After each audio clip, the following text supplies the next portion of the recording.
आज का दिन बांग्लादेश की सियासत में एक बड़े मोड़ की तरह देखा जा रहा है। छात्र नेता उस्मान हादी की हत्या के बाद देश में हालात बेहद संवेदनशील है। इसी बीच नेशनलिस्ट पार्टी बीएनपी के कार्यवाहक चेयरमैन तारिक रहमान 17 साल के लंबे निर्वासन के बाद लंदन से बांग्लादेश लौट आए हैं। उनकी वापसी के साथ ही सियासी हलचल तेज हो गई है और उन्हें देश का क्राउन प्रिंस कहा जा रहा है। आखिर कौन है तारिक रहमान और क्यों माने जा रहे हैं बांग्लादेश की राजनीति के सबसे अहम चेहरे, आइए जानते हैं। 17 साल बाद अपने वतन लौटे तारिक रहमान। एयरपोर्ट से लेकर सड़कों तक बीएनपी समर्थकों का सैलाब, लाखों की भीड़, नारे और उम्मीदें। बांग्लादेश की राजनीति में एक नए दौर की शुरुआत का दावा किया जा रहा है। कहा जाता है कि तारिक रहमान कोई साधारण नेता नहीं है। वे बांग्लादेश के पूर्व राष्ट्रपति जिया उर रहमान और 3 बार प्रधानमंत्री रही खालिद जिया के बड़े बेटे हैं।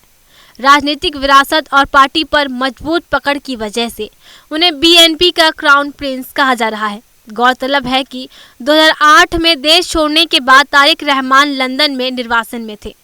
उन पर भ्रष्टाचार, मनी लॉन्ड्रिंग और 2004 के ग्रेनेड हमले समेत 84 मुकदमे दर्ज थे। लेकिन 2024-25 के दौरान अदालतों ने उन्हें सभी मामलों में बरी कर दिया। इसके बाद उनकी वापसी का रास्ता साफ हो गया। बांग्लादेश की राजनीति में लंबे समय से 2 दलों अवामी लीग और बीएनपी के इर्द गिर्द घूमती रही। 2024 में छात्र आंदोलन के बाद शेख हसीना की सरकार गिर गई और अंतरिम सरकार के तहत अवामी लीग पर प्रतिबंध लग गया। ऐसे में बीएनपी सबसे मजबूत राजनीतिक ताकतवर बनकर उभरी। मां खालिदा जिया की खराब सेहत के चलते अब तारिक रहमान ही पार्टी का मुख्य चेहरा है। विश्लेषकों का मानना है कि उनकी युवा और उदारवादी छवि आने वाले चुनाव में बीएनपी को बढ़त दिला सकती है। वहीं भारत बांग्लादेश संबंध भी इसी वापसी से प्रभावित हो सकते हैं। अब तक शेख हसीना को भारत समर्थक माना जाता था, जबकि बीएनपी के साथ रिश्ते तनावपूर्ण रहे हैं। तारिक रहमान साफ कह चुके हैं उनकी विदेश नीति होगी बांग्लादेश फर्स्ट। हालांकि हालिया संकेत नरम है।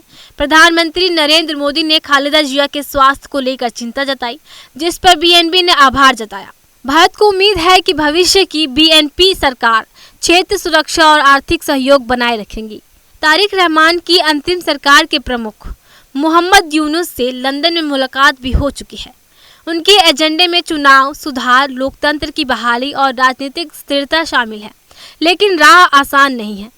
जमात-ए-इस्लामी जैसे इस्लामी दल चुनौती बने हुए हैं और देश में अस्थिरता अब भी बरकरार है। 17 साल बाद तारिक रहमान की वापसी बांग्लादेश की राजनीति में नया अध्याय लिख सकती है। अब देखना ये होगा कि क्या वे वाकई में देश के अगले किंग बन पाते हैं या सियासी चुनौतियां उनकी राह रोक देंगी।